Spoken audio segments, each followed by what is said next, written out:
it is Tuesday, October 3rd, and on Saturday I got a couple of my customs most of the way to polishing. So this deli slicer I will take up to 400 and get it buffed the rest of the way. I did get a ferrule for another European or Japanese petty. I got that ferrule done, and I also got two knives for stock. I got those finishes done, so hope to be doing some handle work today. I have my other petty around here somewhere. It needs one more grit and then buffing as well. So I'll get all of those kind of the same spot and then start doing some handle work. Other than that, that's my day for today. Here's Danny with what he's got going on.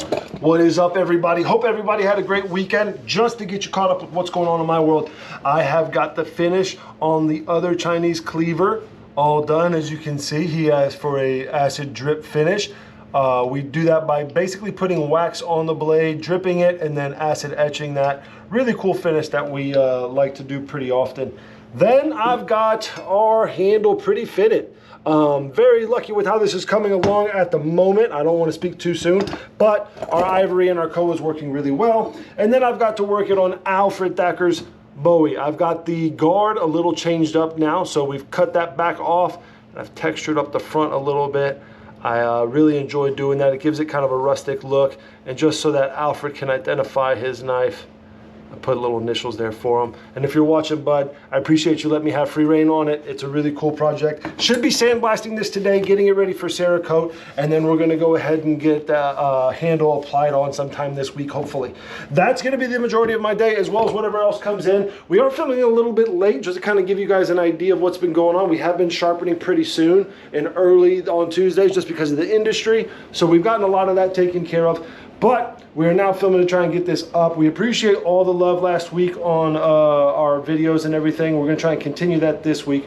But now we're gonna go ahead and go in our favorite place with our favorite guy, Russell. What's up, bud? It's good. What do we have today? Today we have Spyderco Para 3, like not their entire lineup, but just a good selection of it. So one of the beautiful things that we mentioned last week about Spyderco is the different steels and different handle materials they work in. So you'll see the Blurple comes in CPM S110V, and that's a satin blade, and then their base steel is S45VN, and it comes both in a coated and an uncoated, different types of G10. This one is a bit of a one-off. This is actually S45VN with the Blurple because someone wanted an S110V blade but wanted the black G10 as well. And then they also do lightweight versions.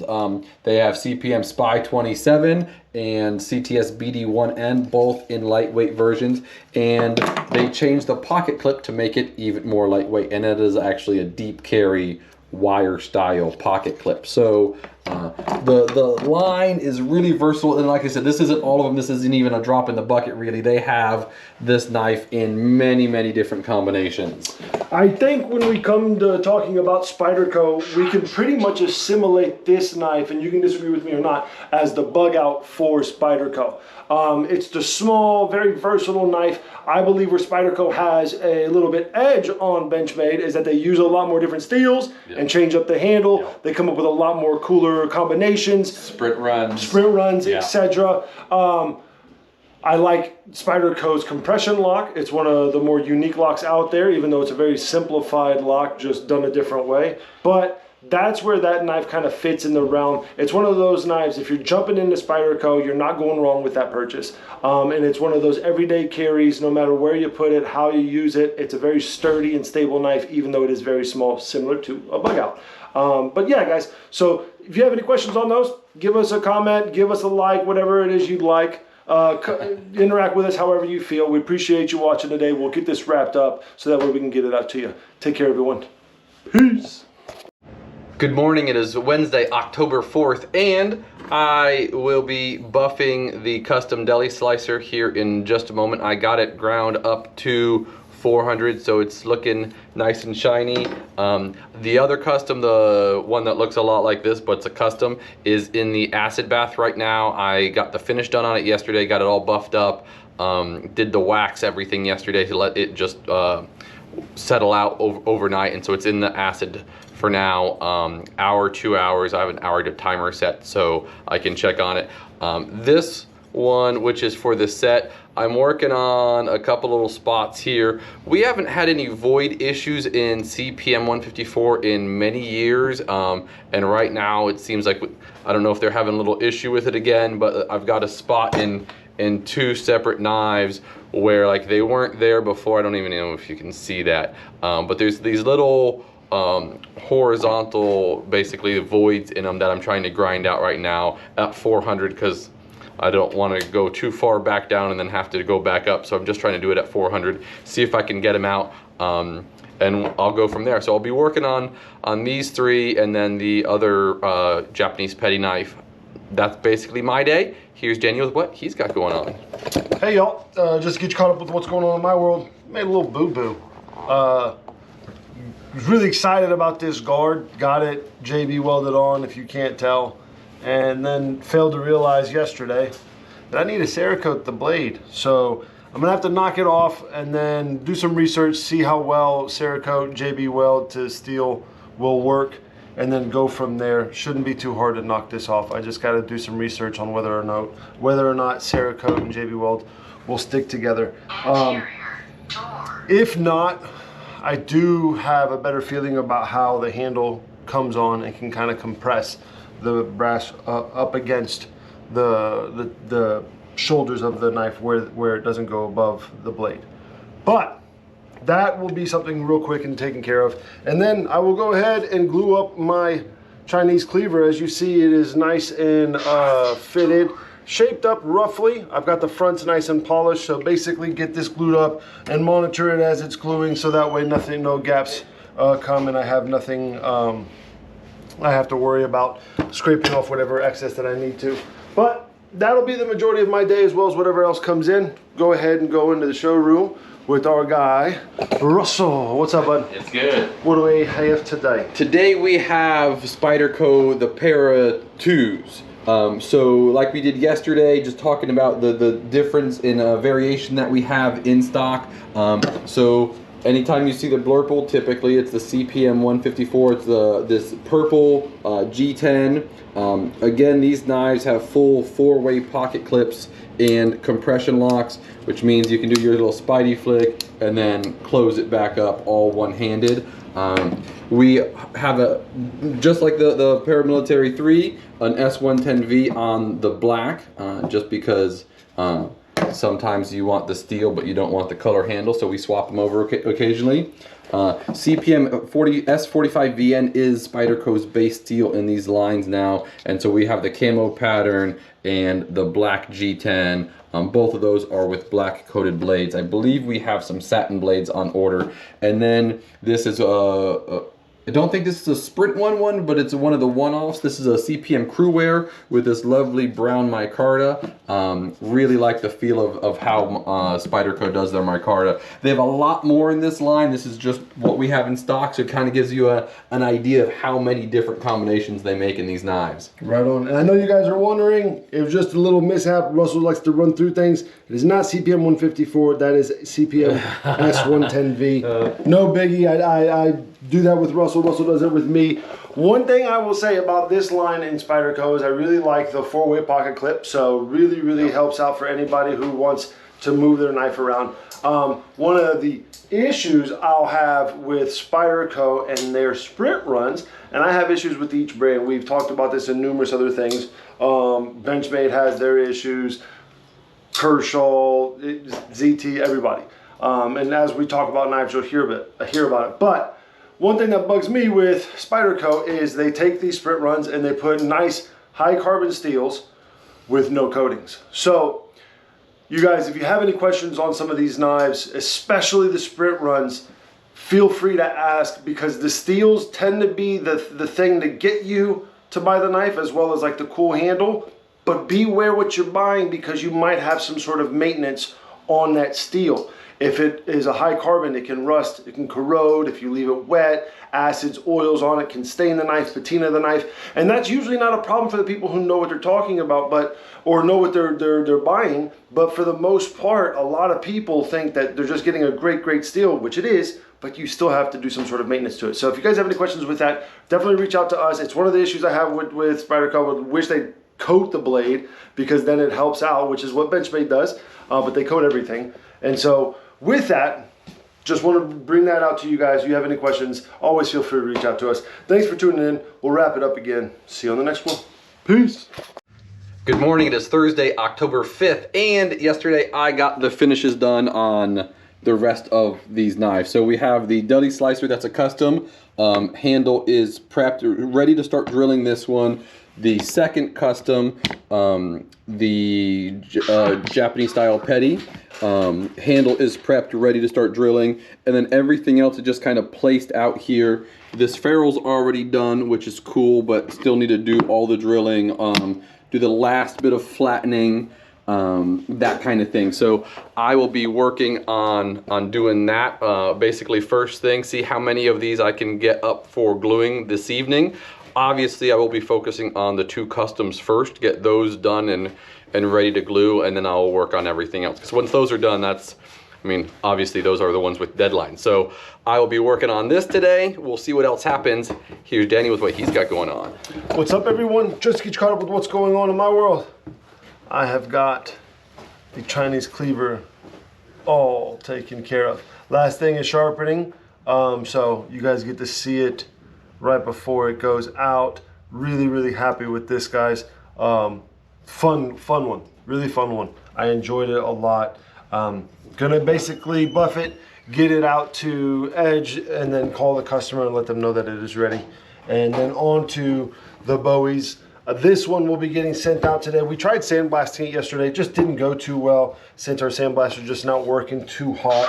And we tried making an adjustment, but it just didn't work out. So I've got a gentleman who's gonna come and take it, and he's gonna Cerakote it for us for a small fee, and we'll get that out to him, and he'll have it done within the week, and then I can get on to the handle. And then I will be peening this guy down. I know I've been kind of holding off and working on this Chinese cleaver. Getting that guy glued up, that should finish up my September, and then in October, that's gonna be the majority of my day, as well as whatever else comes in per usual. But we're gonna go ahead and go in our favorite spot with our favorite guy, Russell. What's up, bud? It's good. What are we talking about today? Today we're talking about Tajiro's DP line. So these are the three of the staples in their line that we sell the most. So we have the Tajiro Santoku, the Nakiri, and the Gyoto. These are all in the same steel. It's their DP steel, which is basically it's a modification of VG10, and they are going to Takafu VG10. So like you can see, like the newer ones that came in are VG10. So we have some of the older, some of the new, made with just a great, super durable handle. It's their specific type of plastic handle. You can see the laminate line. So this is a high grade stainless outer, so it's very corrosion resistant, and then it has the core of the DP or VG10 steel. You can see all of the Japanese good design on them that they won several years in a row. So literally just one of those great knives. They're all sub $100. We have these knives in kitchens all over the city and state at this point, and people just absolutely love them. So just wanted to feature those a little bit. The Santoku, the Nakiri, and the Gyoto. Right on. All right, guys, just to kind of give you a gist, it's a great Japanese blade and kind of style manufacturing towards the blade with a little bit of the Western handle. A nice centered bolster for centered weight. It's a great balanced knife. You guys have any questions, leave them in the comments. Make sure you're liking, subscribing, do all the things for the algorithms. We appreciate it. We'll wrap it up here. See you on the next one. Peace. Good morning. It is Friday, October 6th, and yesterday I got most of the knives glued up. So the Hidden Tang deli slicer is still in the clamps. I'll take this out here in a little bit, and I will be able to start shaping this handle. I got this one glued up first, and I used 15-minute epoxy, so it's more than set at this point. I will get this one. I'll get the little clearances cleaned up on the Japanese petty, the Hidden Tang here, and I will get that one glued up later today. No big rush on that one. It's for stock. The other most important one is this custom right here. So literally I came in this morning and got these 6 glued up. So one stock, one custom, the rest are for stock. And then I'll get that one glued up. I'll start shaping that deli slicer. And so I should be able to finish this deli slicer, depending on how the day goes, today or tomorrow, at the very latest on Tuesday, I will get it done. It's just me in the shop today. Daniel is out for a bachelor party. One of his good friends is getting married later this month. So we're gonna go into the showroom with our favorite guy, me. So today we have one of the new CLA. So this is the Benchmade CLA. So they call this the 4300 BK-2. This is a new color and combination. So it's this OD green G10 with a CPM Magna Cut. CLAs are a great all-around knife. Here, I'm gonna put you guys right there. So I love what they did with the powder coating of all the stainless steel hardware. Again, if you don't know, CLA stands for Compact Light Auto. So this is the lightest automatic knife they make. And if you look at like this and a bug out next to each other, this is basically, with subtle differences in the handle, it's basically an automatic bug out. Yes, the CLA was out before the bug out, which I feel is really where they got the idea for the bug out. Sorry, it's a little backlit. But great knives. We sell a ton of these in all the variations. So the other two, the all black and then the black with the green G10 that are in, I believe it's 154 cm. Those have been out for years. Great selling knife, nice lightweight, comes with a deep carry pocket clip. Just a brilliant knife. So, and now that the fact that it's in Magna Cut makes it even better. At this point, you guys probably know how much we love the Magna Cut. So take a look at it. We only got one of them, so very limited. If you like it, come by soon. So that is it for me for today. I will be back tomorrow again by myself, and I'll see everybody then. Have a great one. Good morning. It is Saturday, October 7th, and yesterday I did manage to get most of this handle shape. I also got it cleaned up to about 200, so I'll run it through the grits just on the machine because these wall handles are easier to do. We can basically take them all the way up just on flexible belts. So I'll take it all the way up, see if I need to hand sand it a little bit just to get it that much nicer, and then buff it. I will probably have to make a knife transporter for these. I think that our edge guards are too short for these, so I'll probably have to make one of those and then be able to sharpen it, and that knife will be done. I did also get this one glued up. So this is the little Japanese petty as well, the hidden tang. So I got it glued up, and I've been working on this Sujiki over here, which was originally this slicer. So it's about 400 grit right now. So I'm gonna take it up. I'm gonna see how shiny I wanna go with it. I may go higher up on that one, more high. I can talk. I'm probably gonna go to a higher grit on that knife than I usually go to, just to do something different, more unique. So I'll probably take it all the way up, depending on how it's polishing and everything. You can see I have the Dicom on it now, that blue. Right, and if I haven't explained before what the blue does, it fills in all the low spots. Like when you're at 120, it'll fill in all the 120 scratches, and as you're grinding on 220, basically when all the blue's gone, that tells you you've got all the 120 grit scratches out, and you can go up for there. So I was really careful. I did 2 different 120 grits and then 2 different 220 grits, and now I'll go to 400 and just make sure that's all nice and homogeneous. And if it's looking good, like I said, I'll probably take it up to 2000 or so, and just make it nice and pretty. I haven't done it on a machine for a while. I did a couple hand rub finishes earlier in the year. And those were really cool. So see what I'm gonna do with this one and make it something special. My wife also has a couple test pieces of handle material that I will probably end up using for at least the ferrule of this knife. Some mother of pearl that was given to us. And it's also cool because that's also a test for a project I have for Christmas time. And I'll get all of these knives unclamped, and see if I can get any work done on the shaping of those. That may or may not happen today. Again, it's just me in the shop. Daniel's out this weekend, so we're gonna come in here and talk a little bit about some Misonos. So if you don't know about Misono knives, these are one of the premier cutting tools that you'll see in a home or a kitchen. The UX10 is their highest line, made out of a beautiful Swedish steel. Great shapes. So you have the classic Santoku. They have a nice lightweight aluminum bolsters with a laminated Paka wood handle. One of the more unique things about these is this is it's not necessarily a production knife because most of these are handmade, or most of the aspects are handmade, but they have a 70-30 edge bevel on them. So meaning the most knives will be a 50-50 grind. That means the edge is literally right in the middle. They shift it over ever so slightly, so it's not a full chisel grind. It's not like that. They just shift just the edge over, where the bevel's 50-50, but they shift the edge into a 70-30. That way, if you're right-handed, so this is not, without being modified, it's not for a left-handed person, apologize. But when you cut food, it just ever so slightly pushes that food a little bit out of the way, more so than a 50-50. Some of the things we hear about them, it's not any sharper than a 50-50, it's just functions slightly differently. And we have some people who love it and can feel it, and other people who love it but can't feel anything, and other people are like, nah, just sharpen it 50-50, I don't care, I can't feel a difference between that and any of my other knives. It really just depends how much you cut, and really how much you cut the same things. So great knives, great feel in the hand. The handle feels great in the hand. I know what I'm saying.